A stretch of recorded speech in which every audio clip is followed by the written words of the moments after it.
I am Bankim Chandra Debnath, Syed Masud Rabi College, Kushtia. Welcome to my online class 3. Students, I think you are passing a very pandemic situation and we don't know when we will get relief from this pandemic situation. So, we cannot allow our study to be hampered anyway. So this is our preparation of taking online class on behalf of Syed Masud Rabi College. Student, let's go back to our study. In the previous class, আমরা narration নিয়ে আমরা আলোচনা করছিলাম। narrationের ইতিমধ্যে আমরা তিনটি class সম্ভবত আমরা পার করেছি। তিনটি নয়, দুটো ক্লাস আমরা পার করেছি এবং ন্যারেশনের কি আমরা শিখেছিলাম এটা নিশ্চয়ই তোমরা যারা ক্লাস ফলো করছো তারা জানো যে আমরা ন্যারেশনের অ্যাসার্টিভ সেন্টেন্স নিয়ে আলোচনা করছিলাম এবং অ্যাসার্টিভ সেন্টেন্সের যে সব নিয়মগুলো এগুলোকে আমরা ধাপে ধাপে নাম্বারিং করে স্টেপ 1, স্টেপ 2, স্টেপ 3, স্টেপ 5 এরকম ছিল এবং তার ভিতরে আমরা ন্যারেশনের প্রত্যেকটা বিষয় আলোচনা করছি। অ্যাসার্টিভ সেন্টেন্স কীভাবে ন্যারেশন করতে হয় আমরা সবই শিখেছি এবং অ্যাসার্টিভ সেন্টেন্স আমরা বলছিলাম যে তোমাদের পারা উচিত। এখন যতদূর তোমরা শিখছো তাতে করে তোমরা ন্যারেশন, অ্যাসার্টিভ সেন্টেন্সের ন্যারেশন যে কোনো সেন্টেন্স তোমরা এখন পারবা, সেই পর্যায়ে কিন্তু তোমরা চলে গেছো। তো আজকে আমাদের আলোচনার বিষয় হচ্ছে অ্যাসার্টিভ সেন্টেন্সেরই কিছু এক্সেপশনাল রুলস। অ্যাসার্টিভ সেন্টেন্সেরই কিছু সেন্টেন্স যেগুলা একটু ব্যতিক্রমী। যে ধরনের সেন্টেন্স আমরা বিভিন্ন টেন্স বেস যেসব সেন্টেন্স আমরা শিখে আসলাম, এই যে সেন্টেন্সগুলো আমরা আলোচনা করবো একটু ব্যতিক্রম এবং খুব ইজি, এইগুলো আলোচনা করবো এবং তারপরে আমরা অন দ্য হোল অ্যাসার্টিভ সেন্টেন্সের কয়েকটা সেন্টেন্স আমরা তোমাদের দেখাবো। আমরা এক্সারসাইজ ফর প্র্যাকটিস, তোমাদের প্র্যাকটিসের জন্য আমরা কয়েকটা সেন্টেন্স দেখাবো। তো স্টুডেন্টস, আমরা বোর্ডে দেখি কি লেখা আছে। বোর্ডের আমরা অনলাইন ক্লাস 3 পেজ 1, আমরা পেজ 1 আমরা দেখতে পাচ্ছি exceptional rules of assertive sentence. That is assertive সেন্টেন্সের ভেতরে কিছু ব্যতিক্রমী ব্যাপার আছে, ব্যতিক্রমী রুলস আমাদের জানতে হয় যেগুলো আমাদের প্যাসেজ ন্যারেশনের ক্ষেত্রে কাজে লাগবে। তো নাম্বার 1, রিপোর্টিং ভার্বটি যদি প্রেজেন্ট বা ফিউচার টেন্সে থাকে তবে ডাইরেক্ট থেকে ইনডাইরেক্ট করার ক্ষেত্রে রিপোর্টেড স্পিচের টেন্সে কোনো পরিবর্তন হয় না। দ্যাট ইজ, আমরা দেখেছি যে আমরা এর আগে যে উদাহরণগুলো দিয়েছি বা যতগুলো ন্যারেশনে আমরা তোমাদের রুলসের সাথে সাথে যে উদাহরণগুলো দিয়েছি সেখানে আমরা দেখেছি যে রিপোর্টিং ভার্ব মানে কোনটা, যে হি সেজ, এখানে যেমন শিল্পী উইল সে লেখা আছে, কিন্তু আমরা এর আগের সেন্টেন্সগুলোতে কি দেখেছিলাম,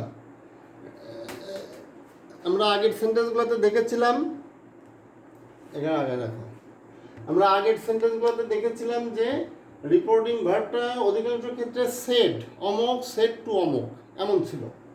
অমক সেড টু অমক, Karim said to Rahim, I said to him. কিন্তু এখানে বলা হচ্ছে রিপোর্টিং ভার্বটি যদি প্রেজেন্ট বা ফিউচার টেন্সে থাকে তবে ডাইরেক্ট থেকে ইনডাইরেক্ট করার ক্ষেত্রে, অর্থাৎ রিপোর্টিং ভার্বটা যদি প্রেজেন্ট বা ফিউচার টেন্সে থাকে তবে টেন্সের কোনো পরিবর্তন হবে না। আমরা ন্যারেশনের রিপোর্টেড স্পিচের কি পরিবর্তন করি? রিপোর্টেড স্পিচে আমাদের 3 ধরনের পরিবর্তনের দিকে কিন্তু লক্ষ্য রাখতে হয়: পার্সন পরিবর্তন, টেন্স পরিবর্তন এবং বিশেষ শব্দ পরিবর্তন। রিপোর্টেড স্পিচে আমাদের 3 kinds of changes I have to follow. 1 হচ্ছে পার্সন পরিবর্তন। রিপোর্টেড স্পিচের ভিতরে পার্সোনাল প্রোনাউন সমূহ কীভাবে পরিবর্তন হয় যা আমরা দেখিয়েছি। টেন্স সমূহ এক টেন্স থেকে আরেক টেন্সে শিফট করে সেটা আমরা দেখিয়েছি। বিশেষ শব্দ সমূহ কীভাবে পরিবর্তন হয় এটা আমরা জানি। বাট রিপোর্টিং ভার্বটি যদি প্রেজেন্ট বা ফিউচার টেন্সে থাকে সেক্ষেত্রে কিন্তু রিপোর্টেড স্পিচের টেন্সের কোনো পরিবর্তন হবে না। শুধু কি পরিবর্তন হবে, অর্থাৎ পার্সোনাল প্রোনাউন সমূহ পরিবর্তন হবে এবং বিশেষ শব্দ সমূহ, অর্থাৎ টেন্সের পরিবর্তনটা আমরা ঘটাবো না। তার উদাহরণ আমরা দেখছি হি says I am ill today. তো এখানে কি দেখা যাচ্ছে, ইনডাইরেক্ট করা হয়েছে কিভাবে, হি সেজই আছে। যেমন আগের সেন্টেন্স কত, আই সেড টু হিমই লিখতাম, এখানে ধরো হি সেজ দিলাম, ইনভার্টেড কমা তুলে দিয়ে দ্যাট দিলাম। তারপরে আইটা কাকে ফলো করে, ফার্স্ট পার্সন আমরা জানি যে সাবজেক্টকে ফলো করে, তো হিকে ফলো করে হি চলে আসলো এখানে। এবং টেন্স পরিবর্তন যদি আমরা করতাম তাহলে কিন্তু এখানে হি প্রেজেন্ট ইনডিফিনিট পাস্ট ইনডিফিনিট হয়ে হি ওয়াজ হয়ে যাওয়ার কথা, কিন্তু আমরা এখানে টেন্স পরিবর্তন করছি না। তাই আয়ের পরে যেমন অ্যাম প্রেজেন্ট ইনডিফিনিট টেন্সে, হির পরে ইজ হওয়ার কথা, ইজ দিলাম। ইল টুডে বিশেষ শব্দ পরিবর্তন ঘটলো, দ্যাট ডে হয়ে গেল। ক্লিয়ার? এ ধরনের আমরা বুঝলাম যে রুলসের সাথে মিল কিভাবে আমরা খুঁজে পেলাম। আর একটা উদাহরণ দেখি, শিল্পী উইল সে, এখানে রিপোর্টিং ভার্বটা ছিল প্রেজেন্ট টেন্সে। নেক্সট উদাহরণটা আমরা দেখতে পাচ্ছি রিপোর্টিং ভার্বটি আছে ফিউচার ইনডিফিনিট টেন্সে। Shilpi will say I have done my duty. এখানে কি হলো, এখানেও শিল্পী উইল সে লিখলাম, ইনভার্টেড কমা তুলে দিয়ে দ্যাট হলো। আই ফার্স্ট পার্সন কাকে ফলো করে, সাবজেক্টকে ফলো করে, সাবজেক্টকে ফলো করা মানে শিল্পীর পরিবর্তে আমরা জানি যে রিপোর্টিং ভার্বের সাবজেক্ট বা অবজেক্ট যদি কোনো নাউন হয় তাহলে ওটা রিপোর্টেড স্পিচে যখন আমরা পরিবর্তন করে লিখি তখন আমরা তার পরিবর্তে সাধারণত প্রোনাউন লিখি এবং আমরা উল্লেখ করে দিতে পারি যে শি মানে আসলে কে, শি মানে কিন্তু শিল্পী। দ্যাট শি আই হ্যাভ, এটা কোন টেন্সে আছে, প্রেজেন্ট পারফেক্ট টেন্সে আছে। তো এখানে এসে প্রেজেন্ট পারফেক্ট টেন্সে থেকে গেল, আয়ের পরে হ্যাভ হলেও শি পরে তো হ্যাজ হওয়ার কথা। শি হ্যাজ ডান, মাইটা ফার্স্ট পারসন, মাইটা কাকে ফলো করলো, ফার্স্ট পারসন সাবজেক্টকে ফলো করলো, শিল্পীকে ফলো করে শিল্পীজ না লিখে আমরা তার পরিবর্তে হার লিখলাম, হার ডিউটি। তাই স্টুডেন্টস, তাহলে এই রুলসটা আমরা বুঝলাম। এটা এক্সেপশনাল রুলস, অ্যাসার্টিভ সেন্টেন্স ক্ষেত্রে এটা ব্যতিক্রমী রুলস যদি এমন হয় রিপোর্টিং ভার্বটা যদি প্রেজেন্ট বা ফিউচার টেন্সে থাকে। নেক্সট এক্সেপশনাল রুলস, রিপোর্টেড স্পিচটি যদি চিরসত্য বাক্য বা ইউনিভার্সাল ট্রুথ বাক্য হয়, এটা খুব একটা সহজ নিয়ম, মানে একেবারে সহজ ব্যাপার। তবে ডাইরেক্ট থেকে ইনডাইরেক্ট করার ক্ষেত্রে রিপোর্টেড স্পিচের কোনো পরিবর্তন হয় না। আগে তো আমরা বলছিলাম যে শুধু টেন্সের পরিবর্তন হয় না, অন্যান্য পরিবর্তন হয়। আর চিরসত্য বাক্য হলে কোনো পরিবর্তন হয় না, শুধু কি কাজ করতে হবে, শুধু ইনভার্টেড কমা তুলে দিয়ে দ্যাট বসে। তার একটা উদাহরণ আমরা দেখছি, the teacher said to the students the sun rises in the east, সূর্য পূর্ব দিকে ওঠে। This is universal truth sentence বা চিরসত্য বাক্য সেন্টেন্স। এটা ন্যারেশনটা কীভাবে করছি, ইনভার্ট করা হচ্ছে, the teacher said to the students that, শুধু দ্যাট ইনভার্টেড কমা তুলে দিয়ে আমরা দ্যাট দিলাম। তারপরে the sun rises in the east, অর্থাৎ সেন্টেন্সটা যেরকম আছে প্রেজেন্ট ইনডিফিনিট টেন্সে ঠিক কিন্তু সেইভাবে আমরা রাখছি, কোনো পরিবর্তন করিনি। তাহলে এটা আর একটা রুলস, এটা আমরা বুঝলাম যে চিরসত্য বাক্যে এরকম কোনো পরিবর্তন হয় না। তো নেক্সট আমরা পরবর্তী পেজে চলে যাবো, আমরা আরও কিছু রুলস আমরা জানবো। তাহলে আমরা এটা মুছে দিই। হ্যাঁ, এক্সেপশনাল রুলস 3তে আমরা কি দেখতে পাচ্ছি যে রিপোর্টেড স্পিচে মাস্ট থাকে। আমরা জানি যে অনেক সময় সেন্টেন্সের পরে মাস্ট থাকতে পারে। মাস্ট মানে যেটা দ্বারা একটা বাধ্যবাধকতা বোঝায়। সাবজেক্ট এবং মাস্ট আমরা জানি যে একটা মডাল অবজেক্ট, এবং মাস্টের পরে সবসময় V1 থাকে। রিপোর্টেড স্পিচে মাস্ট থাকলে ডাইরেক্ট থেকে ইনডাইরেক্ট করার ক্ষেত্রে মাস্ট যদি সাধারণ অর্থে ব্যবহৃত, মাস্ট বাক্যে দুইভাবে ব্যবহার হতে পারে। যদি সাধারণ অর্থে ব্যবহৃত হয় তবে মাস্টের স্থলে হ্যাড টু বসে।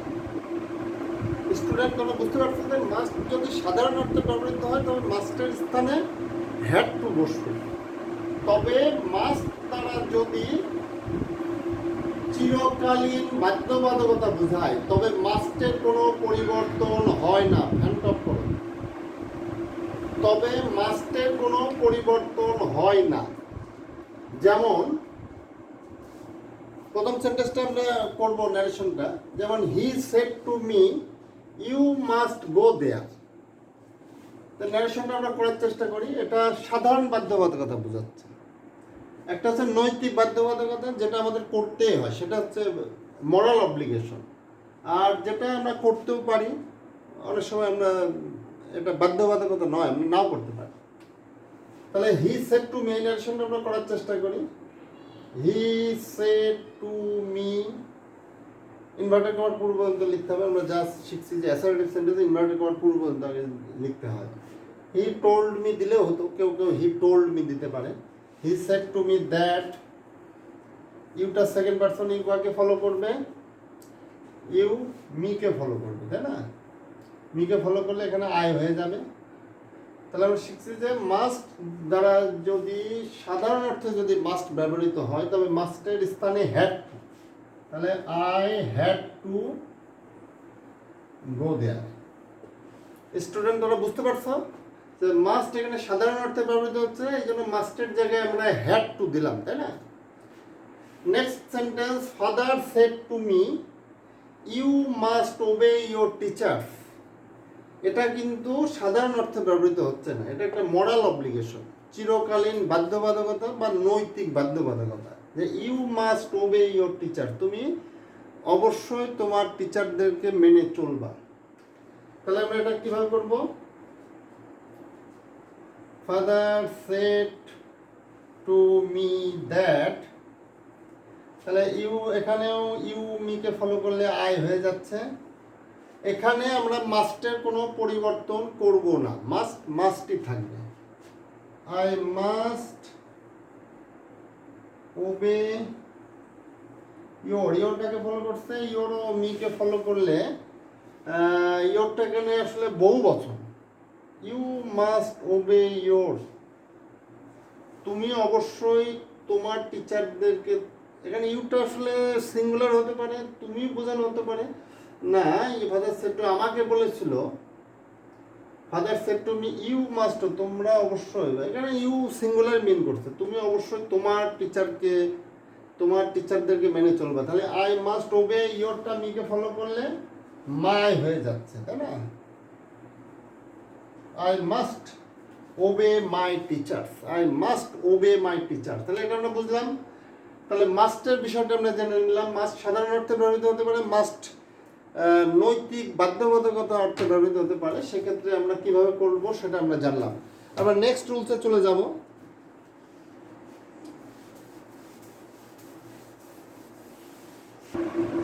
স্টুডেন্টস, রুল 4,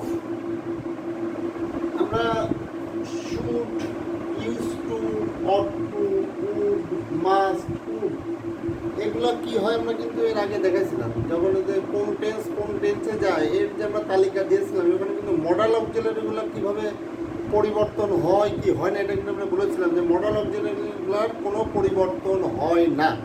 আমরা কি বলেছিলাম যে মডাল অক্সিলারির কোনো পরিবর্তন হয় না, অর্থাৎ শুড থাকলে শুডই হবে, উড থাকলে উডই হবে, মাইট থাকলে মাইটই হবে। মডাল অক্সিলারি সব না, তবে ডাইরেক্টে যদি মেয়ে থাকে মাইট হয়ে যাবে, ক্যান থাকলে কুড হয়ে যাবে। কিন্তু ডাইরেক্টে যদি শুড থাকে, ইউজ টু, উড যদি থাকে, মাইট যদি থাকে, কুড যদি থাকে, ডাইরেক্ট স্পিচ ইত্যাদি ডিফেক্টিভ, এগুলোকে ডিফেক্টিভ অক্সিলারি বলা হয়। অক্সিলারি ভার্ব থাকলে ইনডাইরেক্ট করার ক্ষেত্রে এগুলির কোনো পরিবর্তন হয় না। যেমন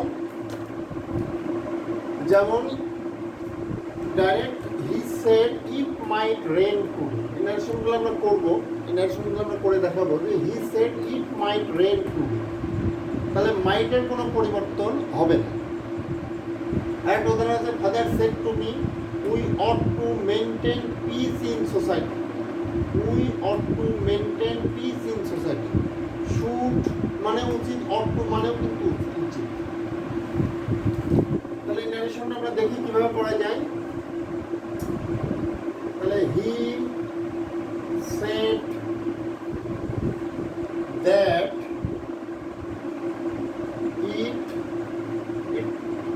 ইটটা তো থার্ড পার্সনের কোনো পরিবর্তন হচ্ছে না, থার্ড পার্সনের কোনো পরিবর্তন হয় না, রেন টুডে আমরা জানি যে একটা বিশেষ শব্দ, বিশেষ শব্দের তালিকাভুক্ত একটা শব্দ। তাহলে ইট মাইট রেন টুডে থাকলে কি হয়ে যায়, দ্যাট ডে হয়ে যায়। ঠিক আছে, বুঝতো তোমরা স্টুডেন্টরা? He said that it might rain that day, today থাকলে দ্যাট ডে হয়ে যায়, মাইটের কোনো পরিবর্তন হলো না। হি সেড শুধু ইনভার্টেড কমা তুলে দিয়ে আমরা দ্যাট দিয়ে দিলাম। নেক্সট উদাহরণ আমরা দেখি, father said to me we ought to maintain peace in society.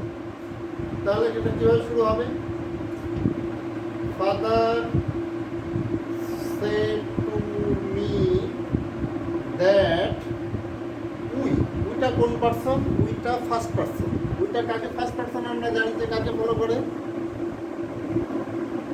First person সাধারণত সাবজেক্টকে ফলো করে। কিন্তু এখানে একটা ব্যাপার আছে, এটাও তোমাদের জেনে নেওয়া বিষয় যে উইটা আসলে কিভাবে পরিবর্তন হয়। ফাদার আমাকে বলেছিল যে we ought to maintain peace in society, আমাদের সমাজে শান্তি বজায় রাখা উচিত। এখানে উইটা যখন আসলে উইটা সামগ্রিকভাবে সবাইকে বোঝানো হচ্ছে তখন উইয়ের কোনো পরিবর্তন হয় না। উই আসলে শুধু ফাদারকে বোঝানো হচ্ছে না, ফার্স্ট পারসন সাবজেক্টকে ফলো করে, তাহলে তো এখানে ফাদারের পরিবর্তে হি হয়ে যাওয়ার কথা, এবং উইটা বহু বছর, তাহলে দে হয়ে যাওয়ার কথা। কিন্তু না, ফাদার আমাকে বলেছিল আমরা, আমরা মানে কারা, উই মিন হু, উই মানে আমরা, ফাদারও আমিও সকলে। এই জন্য উই যখন সামগ্রিকভাবে সকলকে মিন করবে তখন উইয়ের কোনো পরিবর্তন হবে না, উই উই থেকে যাবে। তাহলে এখানে আমরা উই দিয়ে দিলাম, অট টু কোনো পরিবর্তন হবে না, ought to maintain peace in society.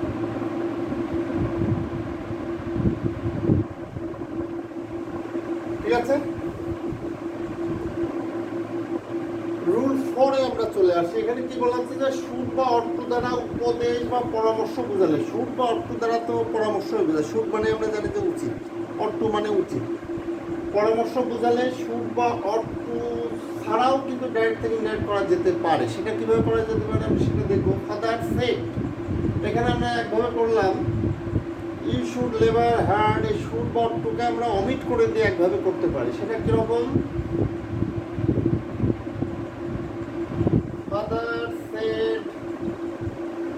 Father said you should labor hard.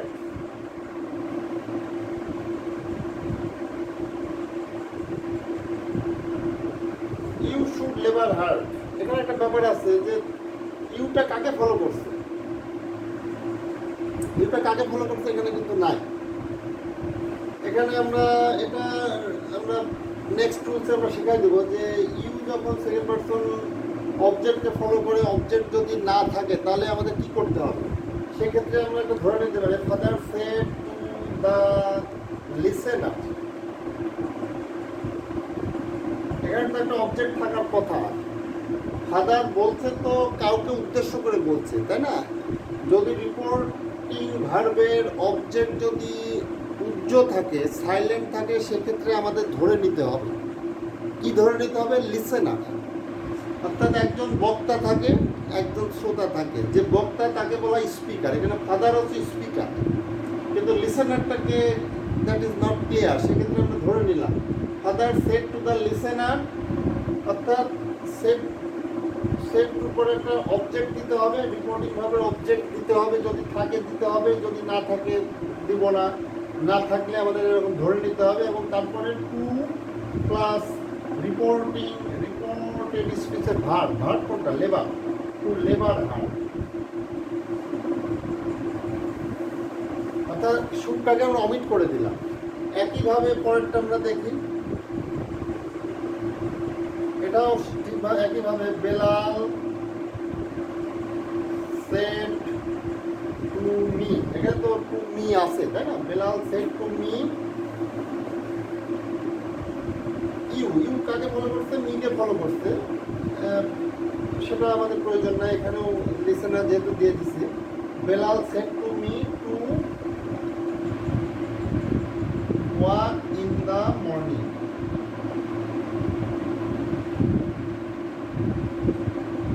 তাহলে আমরা অর্থ বা শুট যদি উচিত বা পরামর্শ অর্থে ব্যবহৃত হয় সেটাকে আমরা অমিট করে দিয়েও করতে পারি, তোমরা এইভাবে করতে পারো উপরে আমরা যেভাবে শেখালাম। অর্থাৎ father said to the listener that you, the লিসেনারকে ফলো করলে হি শুড লেবার হার্ড, এভাবে করা যেতে পারতো। Father said to me that I ought to walk in the morning, এভাবে হতে পারতো। তো স্টুডেন্টস, আমরা আজকে অ্যাসার্টিভ সেন্টেন্সের কিছু ব্যতিক্রমী রুলস জানলাম এবং অ্যাসার্টিভ সেন্টেন্সের ওভারঅল সব রুলসগুলো কিন্তু আমরা শিখে ফেলেছি। নেক্সট ক্লাসে আমরা ইন্টারোগেটিভ সেন্টেন্স নিয়ে আলোচনা করব। অ্যাসার্টিভ সেন্টেন্সের সব রুলস যেহেতু তোমরা শিখে ফেলেছো, তোমরা এখন অ্যাডভান্স বা নবোদয় যার যে গ্রামার বই আছে সেখানে যে অ্যাসার্টিভ সেন্টেন্সের এক্সারসাইজ আছে এটা তোমাদের নিজেদের করার চেষ্টা করতে হবে, নিজেদের সেন্টেন্সগুলো সলভ করতে হবে এবং রুলসের সাথে মিলায়ে করার একটা সুযোগ আছে। যে বাড়িতে যখন তোমরা নিজেরা একটা প্র্যাকটিস করছো তখন কোন রুলস কীভাবে করছো বা কোথায় কী ভুল হতে পারে সেটা তোমার কিন্তু রুলস থেকে দেখে নেওয়ার একটা সুযোগ আছে, তাই না? এবং রুলসগুলোকে তোমরা যত স্টাডি করবা তত সহজ লাগবে, তত কঠিন বিষয়গুলো আস্তে আস্তে সহজ হয়ে যাবে। ন্যারেশন হচ্ছে একটা অনুশীলনের বিষয়, প্রত্যেকটা গ্রামারে যত প্র্যাকটিস করবো তত কিন্তু ভুলগুলো আস্তে আস্তে কমে আসবে এবং বিষয়গুলো তোমার কাছে অনেক সহজ হয়ে যাবে। তো স্টুডেন্টরা আমরা আশা করবো যে তোমরা ক্লাসগুলো ফলো করবা, আমাদের নেক্সট ক্লাস ফলো করবা, অনলাইনের প্রত্যেকটা ক্লাস তোমরা ফলো করবা, যাতে আমাদের এই ক্ষুদ্র প্রচেষ্টা যাতে বৃথা না যায়। আমরা আশা করব ইংলিশ ক্লাস একটা গুরুত্বপূর্ণ ক্লাস, ইংলিশ সাবজেক্টটাকে তোমরা একটা ভয় পাও, ন্যারেশন একটা গুরুত্বপূর্ণ আইটেম, এইভাবে আমরা পর্যায়ক্রমে অ্যাসার্টিভ, ইন্টারোগেটিভ, পরবর্তী সেন্টেন্সগুলো আমরা আরও দ্রুত আগাতে পারবো এবং তারপর আমরা প্যাসেজ ন্যারেশনে চলে যাব। প্যাসেজ ন্যারেশন তোমাদের শিখতে হবে। সো ডিয়ার স্টুডেন্টস, আজকে আমরা ক্লাস এই পর্যন্ত শেষ করছি। তোমরা পরবর্তী ক্লাস আবার দেখা হবে। Thank you everybody.